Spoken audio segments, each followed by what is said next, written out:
जय जय रघुवीर समर्थ। समर्थ आज श्रवण भक्ती निरूपण नाम या समासावर आपल्याला निरूपण सांगतात।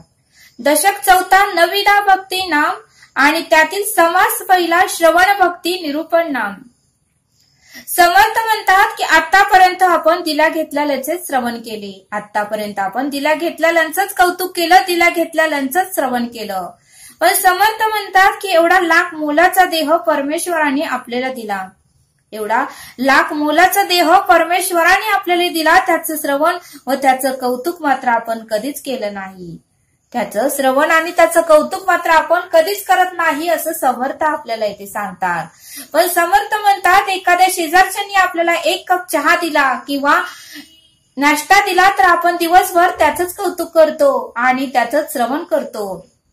पण समर्थ म्हणतात की लाख मोलाचा देह आहे, या देहाची किंमत कधीच होऊ शकत नाही। हा अनमोल देह परमेश्वराने आपल्याला दिला, पण त्याचं कौतुक आणि त्याचं श्रवण मात्र आपण करत नाही असं समर्थ आपल्याला इथे सांगतात। समर्थ म्हणतात की भक्तीच्या 9 पायऱ्या आहेत, त्या 9 पायऱ्यामध्ये आपल्याला राहता आलं पाहिजे। भक्तीच्या 9 पायऱ्या आहेत, त्या 9 पायऱ्यामध्ये आपल्याला राहता आलं पाहिजे असं समर्थ आपल्याला इथे सांगतात। त्यामधली पहिली पायरी आहे श्रवण, दुसरी पायरी कीर्तन, तिसरी पायरी विष्णू स्मरण, चौथी पायरी पाद्य सेवन, 5वी पायरी अर्चन, तर 6वी पायरी वंदन, 7वी पायरी दास्य भक्ती, तर 8वी पायरी सख्य भक्ती आणि 9वी पायरी आत्मनिवेदन। या 9 प्रकारच्या 9 भक्तीमध्ये आपल्याला राहता आलं पाहिजे असं समर्थ आपल्याला इथे सांगतात। आणि 10वी म्हणजे मुक्ती चतुष्टय नाम, 10वी म्हणजे मुक्ती। आपल्याला हे सर्व श्रवण केल्यावर मुक्ती प्राप्त होणार आहे असं समर्थ आपल्याला इथे सांगतात। समर्थ म्हणतात की भक्तीच्या 9 पायऱ्या समर्थांनी आपल्याला इथे सांगितल्या। या 9 पायऱ्याप्रमाणे आपल्याला भगवंताची परब्रह्माची भक्ती करता आली पाहिजे आणि त्याप्रमाणे उत्तम आचरण, उत्तम कर्म आणि उत्तम विचार आपले असले पाहिजेत असं समर्थ आपल्याला इथे सांगतात। समर्थ म्हणतात की त्यातील पहिली भक्ती श्रवण भक्ती, त्यातील पहिली भक्ती म्हणजे श्रवण भक्ती आणि त्या श्रवण भक्तीचं निरूपण आपल्याला समर्थ सांगतात। श्रवणामध्ये समर्थ सांगतात की कर्म मार्ग उपासना मार्ग ऐकावे, कर्म मार्ग कसे करावे, उपासना कशी करावी हे ऐकत जावे, याचं श्रवण करावं। ज्ञान मार्ग काय आहे याचं श्रवण करावं, सिद्धांत मार्ग ऐकावे, योग मार्ग ऐकावे, वैराग्य मार्ग ऐकावे। कर्म मार्गामध्ये आपली कर्म कशी असावीत ही श्रवण करावे असं समर्थ आपल्याला इथे सांगतात। समर्थ म्हणतात की कोणी आपल्याला उत्तम कर्म सांगत असेल तर तेही आपल्याला ऐकता आलं पाहिजे। समर्थ म्हणतात की घरातील वयस्कर व्यक्ती, त्या व्यक्तीला भरपूर अनुभव आलेला असतो, त्या व्यक्तीने आपलं आयुष्य अनुभवातूनच काढलेलं असतं, म्हणून समर्थ सांगतात की त्या व्यक्तीचं आपण ऐकलं पाहिजे। आपली घरातील आई वडील, आपली मोठी बहीण, मोठा भाऊ जे काही आपल्याला सांगत असेल तर ते आपल्याला नम्रपणे ऐकता आलं पाहिजे आणि त्याप्रमाणे आचरण आपल्याला करता आलं पाहिजे, कारण ते आपल्या भल्यासाठी सांगत असतात, कारण त्यांना अनुभव आलेला असतो। आणि म्हणून समर्थ म्हणतात की ऐकल्याचे ऐकावे, परत परत ऐकावे, या नाव श्रवण भक्ती। आणि म्हणून समर्थ म्हणतात की थोड्या मोठ्यांचे विचार आपल्याला ऐकत जावे, तरच त्यातून आपल्याला उत्तम मार्ग मिळणार आहे। आपण कसे वागावे, कसे बोलावे, काय करावे हे आपल्याला योग्य तो मार्ग कळतो। आणि म्हणून समर्थ म्हणतात की श्रवण आपण करत जावे, तरच आपल्या ज्ञानामध्ये, आपल्या बुद्धीमध्ये, आपल्या कर्मामध्ये आणि उत्तम विचारामध्ये वाढ होणार आहे असं समर्थ आपल्याला इथे सांगतात। समर्थ म्हणतात की कोणी आपल्याला उत्तम कर्म सांगत असेल तर तेही आपल्याला ऐकता आली पाहिजेत, त्यांना उद्धटाने बोलायचं नाही, तर उत्तम त्यांच्याकडून आपल्याला अनुभव घेता आलं पाहिजे असं समर्थ आपल्याला इथे सांगतात। समर्थ म्हणतात की उपासना मार्ग काय आहे हेही आपण ऐकलं पाहिजे, उपासना केल्यावर काय प्राप्त होते हेही श्रवण आपल्याला करता आलं पाहिजे। उत्तमाची 2 टाइम तरी आपल्याला उपासना करता आली पाहिजे, वेळ नसेल तर कमीत कमी एक अर्धा तास तरी आपल्याला 2 टाइमची उपासना करता आली पाहिजे असं समर्थ आपल्याला इथे सांगतात। समर्थ म्हणतात की ज्ञान मार्ग संत लोकांनी आपल्याला अनेक ज्ञानाचा मार्ग दाखवला. संत लोकांनी आपल्याला अनेक ज्ञानाचा मार्ग दाखवला व त्या मार्गानेच आपल्याला जाता आलं पाहिजे. त्याच मार्गाने आपल्याला जाता आलं पाहिजे आणि आपल्या ज्ञानामध्ये वाढ करून घेता आली पाहिजे. संत लोकांनी जो मार्ग दाखवला त्या मार्गामधून आपल्याला जाता आलं पाहिजे आणि आपल्या ज्ञानामध्ये वाढ करून घेता आली पाहिजे असं समर्थ आपल्याला इथे सांगतात. समर्थ म्हणतात की सिद्धांत मार्ग उत्तमाच्या गतीने, सिद्धांत मार्ग म्हणजे उत्तमाच्या गतीने आणि उत्तमाची कर्म आपल्याला करता आली पाहिजे. उत्तमाच्या गतीने आपल्याला जाता आलं पाहिजे आणि उत्तमाची कर्म आपल्याला करता आली पाहिजे असं समर्थ आपल्याला इथे सांगतात. योग मार्ग, समर्थ म्हणतात की योग मार्ग म्हणजे काय? जो जीवन जगताना योग्य मार्ग कोणता आहे? जो मनुष्य जीवन जगताना योग्य मार्ग कोणता आहे, अयोग्य मार्ग कोणता आहे हे आपल्याला बघता आलं पाहिजे. योग्य मार्ग कोणता आहे, अयोग्य मार्ग कोणता आहे आपल्याला बघता आलं पाहिजे आणि योग्य मार्गाने आपल्याला जाता आलं पाहिजे. जो योग्य मार्ग आहे त्या मार्गानेच आपल्याला जाता आलं पाहिजे असं समर्थ आपल्याला इथे सांगतात. समर्थ म्हणतात की विषय आपल्याला अयोग्य मार्गाकडे नेतात. समर्थ म्हणतात की आपल्या देहातील विषयच आपल्याला अयोग्य मार्गाकडे नेतात आणि आपल्याकडे आलेले विषय योग्य मार्गाला जाऊ देत नाहीत. आपल्याकडे आलेले विषय आपल्याला योग्य मार्गाकडे जाऊ देत नाही आणि म्हणून समर्थ म्हणतात की आपल्यातील 8 विषयांची आपल्याला ओळख घेता आली पाहिजे. आपल्या देहातील 8 विषयांची आपल्याला ओळख घेता आली पाहिजे आणि त्याची जाणीव करूनच आपल्याला जीवन जगता आलं पाहिजे. त्या 8 विषयांची जाणीव धरूनच आपल्याला योग्य तो मार्ग कळता आला पाहिजे असं समर्थ आपल्याला इथे सांगतात. समर्थ म्हणतात की आपल्या देहातील विषयच आपल्याला कुकर्माकडे नेतात, अवगुणाकडे नेतात. म्हणून समर्थ म्हणतात की आपल्याला योग्य काय अयोग्य काय हे समजलं पाहिजे. म्हणून समर्थ म्हणतात की संत लोकांनी विषयाचा वापरच केला नाही. संत लोकांनी विषयांचा वापर फक्त गरजेपुरता केला, फार थोड्या प्रमाणात केला. त्यांनी विषयांचा वापर जास्त केलाच नाही. त्यांच्याकडे कधीच राग, द्वेष, मत्सर, तिरस्कार, अहंकार, द्वेष, वासना, कामना हे विषय कधीच उभारले नाहीत आणि म्हणून संत लोक हे उत्तम गतीला गेले आणि म्हणूनच संत लोक हे मुक्तीला गेले आणि म्हणूनच संत लोकांना परब्रह्मानी दर्शन दिलं आणि म्हणूनच समर्थ म्हणतात की आपल्या देहातील विषयांची जाणीव आपल्याला झाली पाहिजे आणि त्याप्रमाणे आपल्याला वागता आलं पाहिजे असं समर्थ आपल्याला इथे सांगतात. समर्थ म्हणतात की या जगामध्ये अनेक व्रत आहेत, अनेक महिमा आहेत, अनेक तीर्थ आहेत. मग समर्थ म्हणतात की नाना व्रतांचे महिमे, नाना तीर्थांचे महिमे आणि नाना दानाचे महिमे ऐकत जावे. नाना व्रतांचे महिमे, नाना तीर्थांचे महिमे, नाना दानाचे महिमे श्रवण करत जावे. म्हणजे जरी तीर्थयात्रेला आपण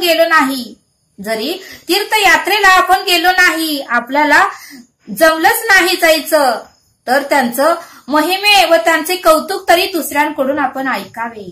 त्या तीर्थस्थानाचे महिमे आणि त्या तीर्थस्थानाचं कौतुक तरी आपण ऐकावे. म्हणून समर्थ म्हणतात किती लोक तीर्थयात्रेला दान करतात, कितीतरी लोक तीर्थयात्रेला जाऊन दान करतात. मोठ्या तीर्थक्षेत्रेला तर भरपूर दान येते. समर्थ म्हणतात की मोठमोठ्या तीर्थक्षेत्रेला तर भरपूर ज्ञान येते. पंढरपूर ह्या पांडुरंगाला तर भरपूर दान येते. बालाजीलाही भरपूर दान येते. श्री क्षेत्र शेगाव गजानन महाराज यांनाही भरपूर दान येते आणि गोंदवलेकर महाराज या मोठ्या मोठ्या तीर्थक्षेत्राला भरपूर दान येते. ती मोजायला सुद्धा 100 तिथं 1000 माणसे सुद्धा कमी पडतात. समर्थ म्हणतात की आलेले पैसे मोजायलाही 100 तिथं 1000 माणसे कमी पडतात. एवढे लोक त्या तीर्थक्षेत्राला दान करतात, एवढे लोक त्या तीर्थक्षेत्राला दान करतात. म्हणून समर्थ म्हणतात की परमेश्वराचे परब्रह्माचे अनेक व्रत आहेत. परमेश्वराचे परब्रह्माचे अनेक व्रत आहेत. त्या व्रतांचा महिमा व प्रचिती ऐकावी. त्या व्रतांचा महिमा व प्रचिती ऐकावी आणि त्याचं श्रवण करावं असं समर्थ आपल्याला इथे सांगतात. समर्थ म्हणतात की नाना महात्मे नाना क्षेत्राचा महिमा, नाना महात्मे नाना क्षेत्राचा महिमा ऐकावे. नाना मंत्र नाना साधने ऐकावे. नाना मंत्र नाना साधने ऐकावे. परब्रह्माचे अनेक मंत्र आहेत. समर्थ म्हणतात की परब्रह्माचे अनेक मंत्र आहेत, अनेक साधनेही आहेत. परब्रह्माचे अनेक मंत्र आहेत, अनेक साधने आहेत, ती आपल्याला श्रवण करता आली पाहिजे. नाना तपे नाना पोथी पुराणे याचे श्रवण करावे. नाना तपे नाना पोथी पुराणे याचे श्रवण करावे असं समर्थ आपल्याला इथे सांगतात. समर्थ म्हणतात की उपवास करताना कोणकोणते पदार्थ खावे व कोणकोणते पदार्थ खाऊ नये याचेही श्रवण करावे. दुग्धहरी निराहारी फळहरी पर्णहरी तृणहरी नानाहरी काय आहे याचे श्रवण करावे. समर्थ म्हणतात की उष्णवास जलवास शीतवास आणि आरण्यवास, भूगर्भ आणि आकाशवास काय आहेत याचं श्रवण करावे. म्हणून समर्थ म्हणतात की कोणी लोक जपी असतात तर कोणी लोक तपी असतात. कोणी लोक जपी असतात तर कोणी तपी असतात. समर्थ म्हणतात की कोण साधू पुरुष संत लोक जप करणारे असतात. साधू पुरुष व संत लोक जप करणारे असतात तर कोण साधे पुरुष संत पुरुष तपश्चर्या करणारे असतात. समर्थ म्हणतात की कोण साधू पुरुष संत लोक जप करणारे असतात तर कोणी साधू पुरुष व संत पुरुष तपश्चर्या करणारे असतात. तेही आपल्याला श्रवण करता आलं पाहिजे. त्याचंही आपल्याला श्रवण करता आलं पाहिजे असं समर्थ आपल्याला इथे सांगतात. समर्थ म्हणतात की नाना पिंडांची रचना नाना सृष्टीची रचना, नाना पिंडांची रचना नाना सृष्टीची रचना कशी झाली त्याचेही श्रवण करावे. त्याचेही श्रवण ऐकावे. समर्थ म्हणतात की या सृष्टीची रचना कशी झाली, या पिंडांची रचना कशी झाली याचंही श्रवण आपल्याला ऐकता आलं पाहिजे असं समर्थ आपल्याला इथे सांगतात. चंद्र सूर्य तारामंडळे. समर्थ सांगतात की चंद्र सूर्य तारामंडळे मेघमंडळे ग्रहमंडळे, चंद्र सूर्य तारामंडळे मेघमंडळे ग्रहमंडळे, 21 स्वर्ग 7 पाताळे काय आहेत याचे श्रवण करावे. 21 स्वर्ग व 7 पाताळे काय आहेत याचंही श्रवण आपण ऐकावे. म्हणून समर्थ म्हणतात की राग ज्ञान ताक ज्ञान, राग ज्ञान ताळ ज्ञान, नृत्य ज्ञान विद्या ज्ञान, अमृत वेद प्रसंग ज्ञान काय आहे ते ऐकावे. म्हणून समर्थ म्हणतात की कोणत्या आजारावर कोणते औषध काम करेल, कोणत्या आजारावर कोणते औषध काम करेल याचेही श्रवण आपण करावे. म्हणून समर्थ म्हणतात की नवविधा भक्ती आणि मुक्ती काय केल्यावर आपल्याला उत्तम गती मिळते याचेही श्रवण करावे. पिंड ब्रह्मांडाची रचना नाना तत्व विवेचनाची रचना, पिंड ब्रह्मांडाची रचना नाना तत्व विवेचनाची रचना, सारासार विचारणा काय आहेत याचं श्रवण करावे. आणि सायुज्य मुक्ती तरी कशी प्राप्त होते याचेही श्रवण करावे. सायुज्य मुक्ती कशी प्राप्त होते याचेही श्रवण करावे. वेदशास्त्र पुराणे याचे श्रवण करावे. वेदशास्त्र पुराणे याचेही श्रवण करावे, परंतु सार शोधून घ्यावा आणि असार तो जाणून त्यागावा. समर्थ म्हणतात की सार तो शोधून घ्यावा, असार तो जाणून त्यागावा. याच नाव श्रवण भक्ती. आणि म्हणून समर्थ म्हणतात की सगुणाची चरित्रे ऐकावे, निर्गुण आध्यात्मक शोधावे व त्याचे श्रवण करावे. सगुण देवाची चरित्रे निर्गुणाची तत्वे व परम पावित्र श्रवण करावे. सगुण देवाची चरित्रे निर्गुणाची तत्वे परम पावित्र याचेही श्रवण करावे असं समर्थ आपल्याला इथे सांगतात. म्हणून समर्थ म्हणतात की मंत्र यंत्र जप ज्ञान मंत्र यंत्र जप ध्यान कीर्ती स्तुती स्तवने भजने नानाविधी श्रवण करावे. विभक्ती सोडून भक्तीचे मूळ शोधावे. समर्थ म्हणतात की विभक्ती सोडून भक्तीचे मूळ शोधावे आणि अखंड श्रवण करावे. केल्याचे करावे, ऐकल्याचे ऐकावे, श्रवण ऐकावे आणि आपल्या ज्ञानामध्ये वाढ करावी असं समर्थ आपल्याला इथे सांगतात.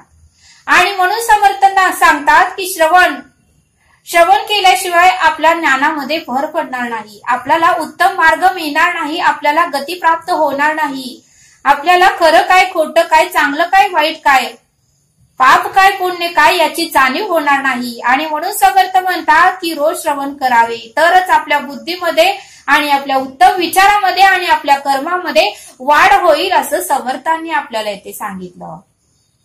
समर्थ आपल्याला एक श्लोक सांगतात. नये रामवाणी तया थोर हानी, जनी व्यर्थ प्राणी जया नाम वाणी. हरी नाम हे वेद शास्त्रे पुराणी, बहु आगळे बोलिले वेदवाणी. या श्लोकाचा अर्थ समर्थ सांगतात की ज्याच्या वाचेतून राम नाम येत नाही, ज्याच्या वाचेतून राम नाम येत नाही त्याची अपरंपरा हानीच होते, त्याची अपरंपरा हानीच होते. ज्याला नामस्मरण करण्यात कष्ट आणि क्लेश वाटतात, ज्याला नामस्मरण करण्यात कष्ट आणि क्लेश वाटतात त्याच्या जगण्याला काहीच अर्थ राहत नाही, त्याच्या जगण्याला काहीच अर्थ राहत नाही.